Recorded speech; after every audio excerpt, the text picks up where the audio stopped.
Chapter 7 is only a few days away, and already we have some leaks for tournaments next season. I'm going to talk about all of those in this video. I also want to discuss some team updates because we now have Veno confirmed to be playing with Cold. I'll also talk about some tournaments from the last 2 days. Let's get straight into it. So let's start by going back to Monday when we have the solo series finals.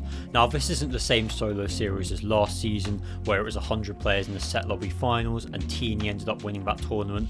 No, instead this was a victory cup format. We've had 6 hours of qualifiers, of which 1,000 players managed to make Monday's finals, and we had 34 players manage a win. And of that 34, 3 players managed 2 wins in the finals. They were Finchik, Tiddy and Borsuk. Now I can't go over the other 31 players that won a game on EU because we'd be here all day, but what I will talk about is some of the European pros that did well in other regions. So on Middle East we actually had a bunch of EU pros place highly. The 2 most notable pros that I could pick out were Rax and Syaz, so fair play to them. We did also have Scroll get agonizingly close to a win with a 2nd place and 2 fourths. Over on NA Central we have the Dutch pro Mydro get a win. Karama unable to get a win on NA despite the fact he came 2nd in Opens. He did get a win on EU though, so he did get some earnings. And over on NA West we had a European pro manage to win as well. Shadox getting a win, huge credit to him for that. If you watched my last video you'll know I discussed Turtle, the Romanian pro, who made 7 out of 7 of the finals, qualifying on every single region. Now I did say in that video that I hoped he'd get a few wins so it would be worthwhile. Unfortunately he didn't get a single win across all the regions. So whilst that was an incredible achievement making every finals, unfortunately it was all for nothing in the end. Let's move on over to Tuesday when we had the PlayStation Reload Cup finals. Now you might hear the name PlayStation Reload Cup and think that this tournament wasn't going to be very good. In reality it was probably the best tournament of the season, and a lot of that was down to the prize pool. The winning duo received $8,000 each. So there was a lot to play for here, and we had some big names take this tournament seriously. The format was 5 games, and after 4 games, 2 teams were tied for first place. They were Chap and Flixie and Shark and Teeny. Now before I get into who won, it has to be said that the gameplay of this tournament was very strange. Across the 5 games we had an average of 10 teams alive when the final zone closed, which meant that every game ended in massive heal-offs. It is weird watching Reload Cups because there's always so many players alive. The mid games are interesting because players are fighting, but come the end game basically every team is still up. The reason that I bring this up is because placement points started at top 10 for this tournament, so essentially you had to make it all the way to the end of the game just to get the first placement points, which is just insane to think about. Honestly this was pretty enjoyable to watch. I'm not the biggest fan of reload tournaments, but if we can not have too many of them in the future and they can be kept fun, then I'm down to have them. Anyway, going to who won the tournament, it did go down to the last game and Chap and Flixie ended up coming out on top, with Shark and Teeny finishing in 2nd. I'll put up the rest of the leaderboard here. You can see that Pixovsky and Zynox finished in 3rd. We had Lefty and Noob Plays in 4th and Dexy and Twy in 5th. Now one team that was slightly disappointing on EU was Akira and Karama. They did win Opens, so a lot of people were expecting them to do quite well. They ended up winning game 1, but unfortunately they lost momentum after that and finished in 9th. They did struggle a bit contesting Shark and Teeny. Obviously they're a very aggressive team and they did get keys by them in game 3, but it's not all bad news for the French duo as they actually managed to win this tournament on Middle East. We had 9 European teams qualify for Middle East finals. 4 of them managed to make the top 10, obviously Akira and Karama won. We then had Cringe and Noms come in 6th, Focus and Khan come 9th, and Arena and Mulkey come in 10th. And of course we had EU players performing on NA Central, Pixovsky and Zynox coming 2nd, Ricky and Zangi coming 4th, Cringe and Noms coming 7th, and Hedra and Shadox coming in 10th. All of those pros that I just mentioned, plus players like Scroll, Zany, Akira, Karama,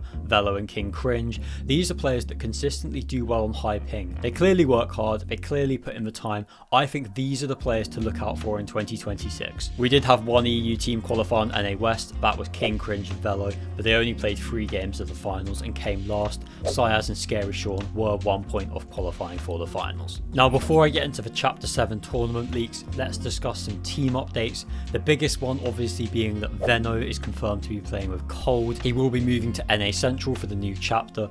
This is an exciting team. I'm interested to see how they do. Veno's obviously been toying with the idea of moving back to NA for quite some time now. It seems like something he did want to do. Playing with Cold is interesting. We obviously thought we were going to see Cold and Aegis as a duo. It's now confirmed to be Ritual and Aegis instead. We'll have to see how this pans out. Will Cold work hard enough for Veno's liking? I guess we'll find out. I do think this duo has big potential. I'm not sure they're going to be as good as Peterbot and Poyo. Can they claim an FNCS next year? We'll have to wait and see. Now, we've sort of suspected for a while that Veno and Chino's break was actually a permanent split. This has confirmed that, but it does mean that Chino is looking for a new duo.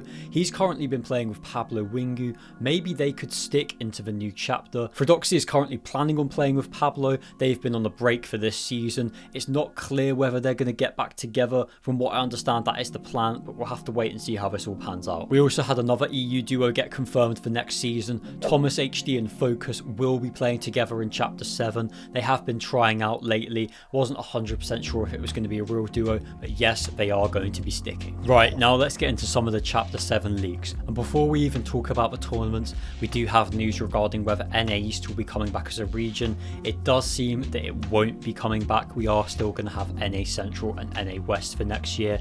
Honestly, I would prefer to have NA East back, but again, for another year, it's not going to be the case. We do have some good news though, and that's that the solo series is going to return. Now, as part of my wish list, I wanted a big solo tournament every single season, something that isn't quite on the level of an FNCS, but it's significantly more important than Cash Cups. The solo series is exactly that, and I'm so glad they're bringing it back. If you don't remember it from Chapter 6 Season 4 after Globals, it consisted of 6 weeks of qualifiers and then a finals of 100 players, which ended up being won by Teeny. The next season, it's going to be 4 rounds of qualifiers and then a semi-final stage, followed by the set lobby finals. If you've watched the channel before, you'll know how much I value solo tournaments. They're integral to the game as they're a great method of finding out which players are doing well and then giving credit to those players. If we don't have solo tournaments, then a lot of pros go under the radar because there's no outlet for them to express their abilities. Anyway, if you want to hear more about my thoughts on that, you can go back and watch my previous videos from the last solo series. Let's move on to the next confirmed tournaments, all of which are Victory Cups. So we've got 3 types of duo Victory Cups: the normal one on PC, Reload, and then console zero build. Now, my first thoughts are that I didn't want to see any zero build tournaments. In my opinion, it's a complete waste of money. I never want to see that mode getting any funding. It's inherently uncompetitive and has no place in the game. Even if it's just a console tournament for a Victory Cup, I'd rather they weren't in. I'd rather we replaced it with anything else. For the other tournaments though, I am happy with them. It's a good bit of fun, the Victory Cups, a good way of bringing players back, of giving players a chance to earn. There's nothing to hate here. But yeah, I wish there was no funding for zero build whatsoever. If this is some level of appeasement where we give them one sort of tiny Victory Cup per season and that's enough, then I can accept that. But in an ideal world, there'd be nothing. It's all well and good looking at the cups that we do have confirmed. What's maybe more telling is looking at the ones that aren't confirmed. We've heard nothing about whether divisional cups are coming back next season, and if they aren't back, then that has massive consequences for competitive Fortnite. The main one of those being that if the divisional system is removed, it's likely that FNCS becomes open again so any players can queue up for it. Really and truly, I'm quite neutral about the divisional system. I do think that inherently Fortnite is open and everyone should be able to have a chance to play, and the divisional system does kind of take that away. But at the same time, for the best tournament in the game, you want to have the best players playing in it. Basically what I'm saying is I can see both sides of the argument, and if we get divisional cups back or we don't, then I'd be happy either way. So with the leaks out of the way, let me run through my brief Chapter 7 wish list. Now usually with these wish lists I ask for lots of changes. Honestly though, I quite enjoyed Chapter 6, so part of my wish list is just that things are kept the same. I hope the FNCS format doesn't change because I think it worked really well last year. I also really hope we have similar metas to Chapter 6, items that aren't too broken but also aren't too boring, one interesting movement item per season that kind of defines it. I really enjoyed that and I hope we see that again next year. If items such as the masks, the bats,